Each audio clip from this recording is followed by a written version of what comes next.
Hi, I'm Maya Berry. Welcome to Viewpoint. The Senate Judiciary Committee is hearing testimony from privacy and security experts on the pros and cons of authorizing a law known as Section 702. The law allows U.S. intelligence agencies to collect electronic communication of foreigners living outside the United States, and also collects a huge amount of email, text, and other personal data from Americans in the same process. Joining me to discuss this latest government surveillance debate is Drew Mitnick. He's Junior Policy Counsel for the digital rights organization Access Now, where he works on cybersecurity, digital due process, and privacy. Drew, thanks so much for being with us today. Thanks for having me. So before we jump to the conversation on 702, and actually I think it's partly directly related, one of the biggest issues with regards to the conversation about surveillance is the inability of sort of your average citizen to understand why this impacts them. So you can start a bit with that, please. Yeah, I'm happy to. And I think part of the struggle is when you have names like 702, what does that really mean, right? We don't know anything. And so we've seen words like PRISM and upstream thrown around when talking about it, but it really is difficult to connect that with our everyday lives. But when we're talking about surveillance under these programs, we're talking about the potential capture of the content that we express online, so the speech that we put online, so our communications, it could be with our loved ones, with our friends, with our confidants. Under 702, it's going to be primarily with those outside of the country, and so for those of us that have strong relations with people outside of the country, and we talk to them on a regular basis, that's going to be the type of information that's implicated. And so you can see once you kind of paint a picture of all the programs that are operated, 702 and the others, you start to gain insight into the fact that they have access to content. We're talking about the government has access to the content, and also metadata, which tracks our daily movements potentially. And so it's a very comprehensive illustration of what our everyday lives look like. So for a person who views this in the context of, hey, if I'm not doing anything wrong, what's wrong with the idea that the government needs to keep an eye on things in order to make sure that we're all going to be safer because they're catching the bad guys? I think that's a part of this that was changed a bit by the Edward Snowden information, but not necessarily broader. If you can speak to that piece. Yeah, of course. So I think there are a couple ways to approach that conversation. The I'm not doing anything wrong, so why do I care about privacy? And the first thing I would say is that we all have things that we don't want exposed. And when the government is collecting our personal information, there's a risk that it will be exposed more widely. So intimate conversations with our friends, we might say things that shouldn't naturally be out there. But let's think about the fact that now our healthcare information is posted online. So after you visit a doctor, that information might be posted to an online portal. And that information is potentially susceptible to collection. And once it is collected, then it can be used for all kinds of nefarious purposes if it gets in the wrong hands. And so by simply creating these programs, you're creating a process where this information could end up in the wrong hands. And I think beyond that, if you think about traditionally how surveillance programs have been used in the United States and continue to be used internationally, you're talking about potentially targeting vulnerable communities. And so even if you yourself are doing nothing wrong and have very little risk for surveillance, I think the people that deserve the most protection are those that are most likely to be harmed by these programs. And it often has a chilling effect. So if personal information is collected and we're aware of it, it would chill our ability to express ourselves. And so those communities that are most vulnerable are going to be the most likely to end up having their freedom of expression chilled. Let's go to Section 702 now. How did we get to the point of the hearing this week in terms of the debate on the subject matter? So this was a law that was passed initially in 2008, and it's been reauthorized a couple of times. The FISA Amendments Act. It, as you mentioned, it specifically targets information on non-U.S. persons, but as that information enters the United States or exists in the United States. It was the programs authorized by the law were revealed by Edward Snowden. And so this is the first time next year when the program is up for reauthorization. This will be the first time we really had an opportunity to assess what those programs do and evaluate whether we think that there are adequate human rights protections. And so the two big programs that we're now aware of are PRISM, which is a program where the information is stored on the tech companies' servers, so thinking about the big ones like Google and Apple, and the government has ways to access that information. And then upstream, which is as the information transits into the United States through undersea communications cables, that information can be queried using specific terms. And so in both instances, you see a tendency toward broadly being able to access information with very few limitations. And it's done under the name of foreign intelligence, but ultimately it really includes everyone because, as you said, Americans are implicated as well. And so I think there are a couple questions which the organization that I work for asks, do these programs abide by human rights protections? Are they necessary and proportionate, are some of the questions that we'd ask. And I think when you're talking about the ability to run selectors against nearly every piece of data that enters the United States, there's at least a significant question as to whether it's proportionate surveillance. And then you can also ask whether, under the Fourth Amendment of the U.S. Constitution, whether protections for Americans are adequate. And so we have what's called backdoor surveillance of Americans, where individuals who are potentially communicating with those abroad, even though they're American, they could be targeted, and that information could be subject to surveillance under those programs. One of the things in the aftermath of the attacks of 9/11 was, of course, the passage of the Patriot Act that began the process of putting all of this in place in terms of responding to this. Some of those provisions had sunset clauses put in there on purpose, with the idea being that we would examine all of this after the fact to say, did we strike the right balance between meeting civil rights, civil liberties protections, and national security concerns? What is the current sort of take on that particular balance piece, particularly with regards to Section 702? Yeah, so one of the challenges with having sunset clauses is they're only really effective if we know how the law is being used, which we didn't until the Snowden revelations. And so part of the conversation happening now in the hearings on 702 is whether there's adequate transparency in the programs. And I think evaluating the transparency is one of the initial questions we should ask in assessing whether, whether the programs are properly administered. And that's fine, and I think we should have that conversation. But I think beyond that, then you get to the point of having a conversation about the substantive limits and hitting on those protections that I mentioned, the Fourth Amendment protections and the human rights protections. So I think specifically thinking about 702, a lot of that conversation is about transparency. There was an effort to broadly reform surveillance post-Snowden. And that was part of the Patriot Act that enabled the collection of telephone metadata. And thanks to broader knowledge of how that program worked, we were able to place some limit on the collection. And that's a program that enabled the collection of nearly all American cell phone records. So in terms of the hearings this week, what in particular brought you some hope in that there are members of Congress that are looking more critically at the state of surveillance in the U.S.?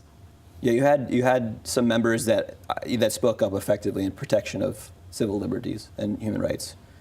So you had Senator Leahy and Senator Franken, and they, I think they talked a lot about transparency and they talked a lot about protections for Americans. And those are, and as I mentioned, those are really key elements of the debate. In terms of having this conversation, and again, I feel like it tends to happen at a level that gets missed by most average Americans in terms of this. Can you explain a bit about how this really is, in some ways, a warrantless search, that's part of what's happening here when they're able to pick it up from the massive metadata piece, just so that I think an average person understands how this connects to them. Right. Yeah, generally the way that a warrant would work is that you would go to a court and say, I have this individual that I'd want to conduct surveillance, so there's specificity involved. The challenge with 702 programs is that the intelligence agencies go to the FISA court, and they get authorization to broadly run the programs. And then the oversight is conducted within the intelligence agencies themselves, with limitations on the collection. Limitations after the collection. So there are a few limitations on the collection itself. That's not traditionally how warrants have worked. And the justification is that you don't need a warrant because it's a foreign intelligence context. But when you're talking about the surveillance of U.S. persons as well, when backdoor searches are included, I think that's a bit of a misleading argument, and it's a new application that we haven't seen before. And so I think now that we're having a public discussion, there's an opportunity to really address whether the existing protections are adequate. So I recall during the time that the Edward Snowden piece actually broke, there's the interview that he did with Wired magazine, where he talks about in his own progression and his decision to become a government whistleblower. One of the pieces was specifically information that had been shared with a foreign government about Arab Americans. He actually talks about information specifically that was caught up as part of this program on Palestinian Americans shared with the government of Israel, and without it being scrubbed, so that it actually included information. It would have been my name, that kind of piece. The issue of this data, once it's out here and part of our surveillance programs, and how it's shared with other entities. Can you speak a bit to why that should, I mean, it seems obvious in some ways why that should concern us, but why that should concern communities like ours, but broader than that as well? Yeah. So, one of the questions I think Senator Leahy asked when thinking about this, the new debate about 702 is, and I think we've actually seen, so the Privacy and Civil Liberties Oversight Board has raised this before. I think it's been raised a couple of times. But these selectors that we're using to query the information as it enters the United States, there's not a lot of control over to how broadly they can hit.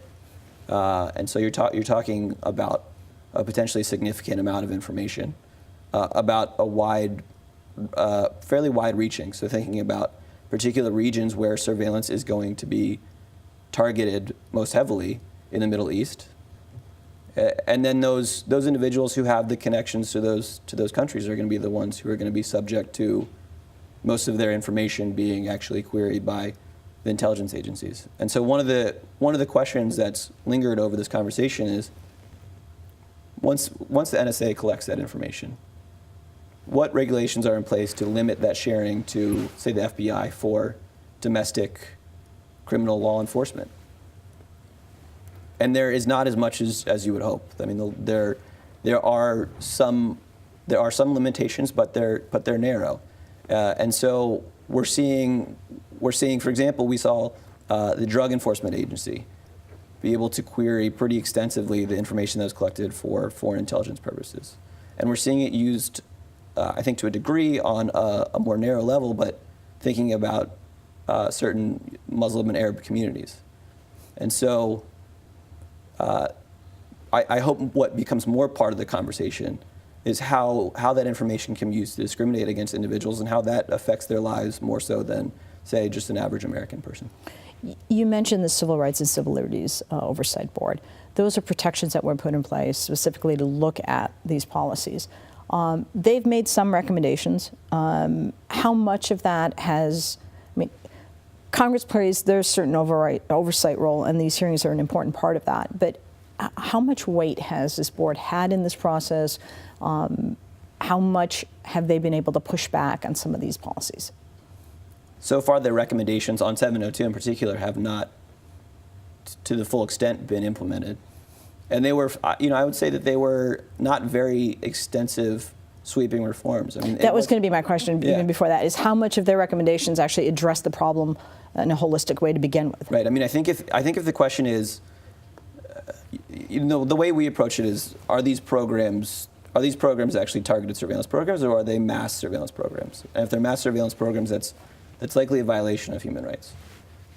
That's not the approach that, for example, the Privacy and Civil Liberties Oversight Board took in addressing 702. I think they looked more at some of those back-end limitations and some of the narrowing of the selectors, which are fine questions, but I don't think that gets to the broader issue, which is compliance with human rights and the principles that we've, as a nation, signed on to in ratifying human rights treaties.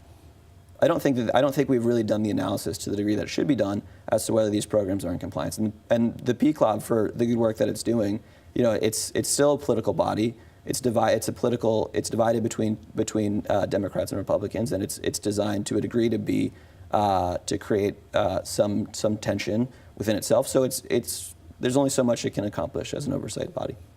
So the hyper-partisan nature of Washington and Congress in particular is pretty apparent. One of the few areas where I think people tend to be hopeful about sort of bipartisan concern about policies comes in play with regards to surveillance.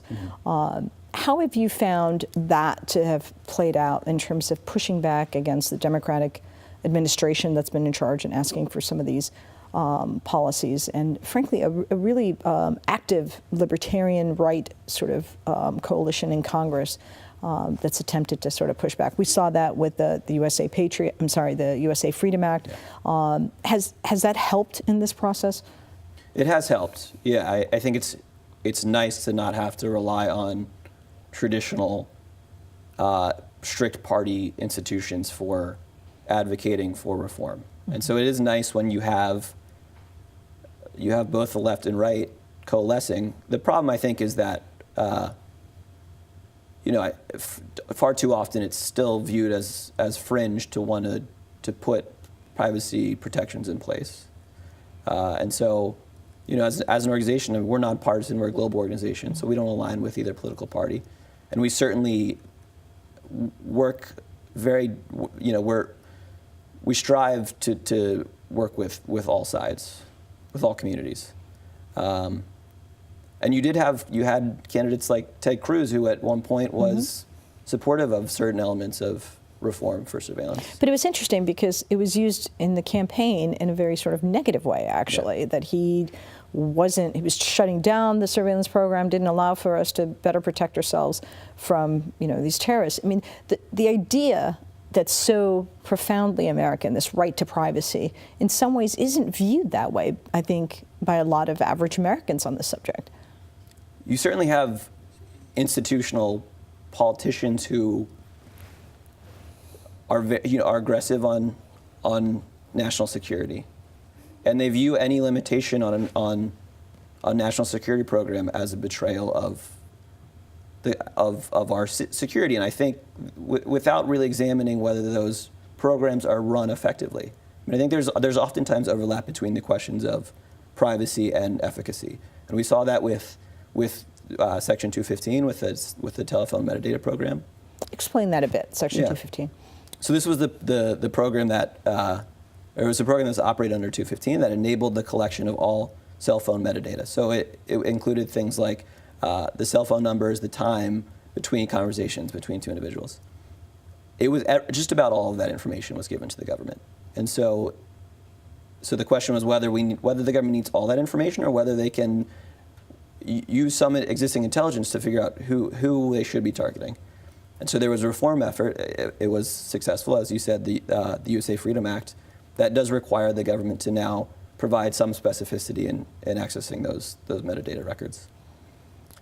So, it goes to show that there can be success. I think part of the reason that reform effort was effective is because it was specifically geared at Americans, and so it was a little bit easier as a politician to sign on to a U.S.-focused program as opposed to reform of FISA we're talking about now, which does implicate a lot of non-Americans, but also, as we've said, a significant number of Americans are in there too. So. Right. I know that one of the sort of next big fronts at which we will see surveillance issues come up is Rule 41. Yeah. As you said in the beginning of the show, these have incredibly easy to forget names. Yeah. But tell us a bit about Rule 41 and why it's an important piece of the debate coming up. Right. So we saw in the San Bernardino iPhone case that the FBI was attempting to gain access to an encrypted iPhone. And so one of the questions beyond just the use of backdoors to encryption to gain access to that information is whether the government can hack devices. They can use their own techniques to gain access to a device that don't rely on weakening the encryption necessarily. And so Rule 41 is a rule of criminal procedure that would allow law enforcement to go to basically any court to get a warrant for hacking, even when the location of the device is not known. And so it would be for an investigation of like the criminal hacking statute. The problem, though, is that we're now talking about the procedure for government hacking, about the use of hacking techniques, and we've never had a conversation about that in Congress. There's no authorization. There's no specific authorization for hacking that's been legislated. But now we're talking about a procedural rule that we're potentially expanding without I think having that first conversation. And part of the problem with the broad use of hacking is that there are sweeping implications. So if the FBI were to use an investigative technique to get into a device, that technique could potentially spread to a number of other devices. There's a significant risk to using these devices. And you're often talking about investigating victims of hacking crimes, and to get into the victim's device to do some investigation. And so I think that there's a lot of question about appropriate limitations that we haven't had. And presumably the idea that we are going to be hacking this equipment, even the term that's being used, would suggest that the technology companies are not cooperating with government requests to provide this data. That was a pretty significant issue as part of the campaign as well, with regards to specifically the San Bernardino case. How is that impacting the policy discussion on this, particularly with members of Congress who want to position themselves as, when one place or another on this? Yeah, we've seen an array of positions, and we've seen some members of Congress, Senator Wyden, Representative Liu, who've come out and said we need to have a legislative limitation on forcing companies to undermine encryption, which, there are all kinds of arguments against undermining encryption. We've seen so many examples where undermining an encrypted device just spreads the vulnerability, spreads the encryption vulnerability. We've also heard a lot of politicians who have come out and said we should, for example, boycott the companies that use strong encryption, that stand up against government mandates. And so it's going to continue, I think, play out, and I think it's good that we're having the conversation, and hopefully it comes out on the right side ultimately. How do people understand this in the context of companies or providers who literally said now it's a way of branding their product that you can get around the encryption piece, the WhatsApps and the others? I mean, clearly there is a sense that people respect their privacy in this context and are looking to protect it. How have the tech companies been coming in on this issue? I think that's one of the clearest signs that people do care about their privacy, is that we've seen a proliferation of encrypted communication channels that we haven't really seen. We haven't seen that previously. So you mentioned WhatsApp. The way that these systems are being implemented now is that you can have a conversation with a person who also uses the same encryption communication, and it's protected from either a malicious attacker in the middle or a government accessing that information. And so you have all kinds of governments around the world that would love to gain access to it for nefarious purposes and sometimes legitimate purposes as well. So now that we're seeing privacy marketed effectively, I think that should be an indication to politicians that people do care about their privacy. And I think you also have to emphasize that it's not just a privacy issue too. It's also a security issue. It's going to be the future of these debates is going to be a combination of how does this impact our privacy, and we're talking about ensuring government access to secure communication, but also what does it mean for our digital security? What does it mean for the healthcare records that I mentioned earlier, and whether we're actually protecting those records? So I think only more so, people are going to recognize the value in buying services that offer that kind of protection. The Internet of Things is going to be the future, as we've heard said endlessly. I mean, it's particularly the case given how much data there is. I mean, It's incredible to think about what we walk around with as our cell phones alone, so much as how much of our information is available online. Yeah. I mean, the point being, if there was a time to be concerned about this, it's absolutely now because of the prevalence of this information. That's right. It's now, and I think now's the time to ensure that there are those protections. If we go too far down the rabbit hole and we don't ensure that we have digital security protections for all that data we're generating, then we're creating significant risk for ourselves unnecessarily. We are in the middle of a pretty intense presidential election cycle. There are times when the candidates say things that are helpful to advancing people's policy understandings of issues, and there are times not so much. If you were able to ask, in a debate question, or if you got to decide these guys weighing in on this issue, what would you want them saying as part of our national conversation on important policy matters on the issue of surveillance? Yeah, I'd like them to recognize the value of individuals being able to protect their own privacy. It's far too often when they talk about privacy, they purely talk about it in terms of national security. Or when they talk about security generally, it's only talked about in terms of national security. And that's an important conversation to have. But I would like a candidate out there also to recognize the value of human rights protection, the value of privacy, and the value of individuals' ability to secure themselves. And members of Congress on this as well, in terms of, we've talked about Section 702 and Rule 41. What do you expect to come down further down the pipe on these? Yeah, so the Internet of Things is going to continue to be an issue that we're seeing a little bit of regulatory action on. And I think there's going to be more of it because there's a recognition of the level of data that we're collecting and how to approach it. Government hacking, so I hope beyond Rule 41 we have an actual conversation about appropriate use of hacking. Another question is, when the government finds a vulnerability, like they did for the San Bernardino iPhone case, what is it? You mean by vulnerability, you mean the ability to actually use a backdoor to get into That's right. that? Okay. One of the questions pending from that instance was, now that the FBI had the ability to gain access to the device, did they give that vulnerability to Apple to better protect iPhones? And the FBI said that they can't. It's part of the agreement with the company that provided the vulnerability. That they cannot provide it. They can't share it back. Share it with Apple.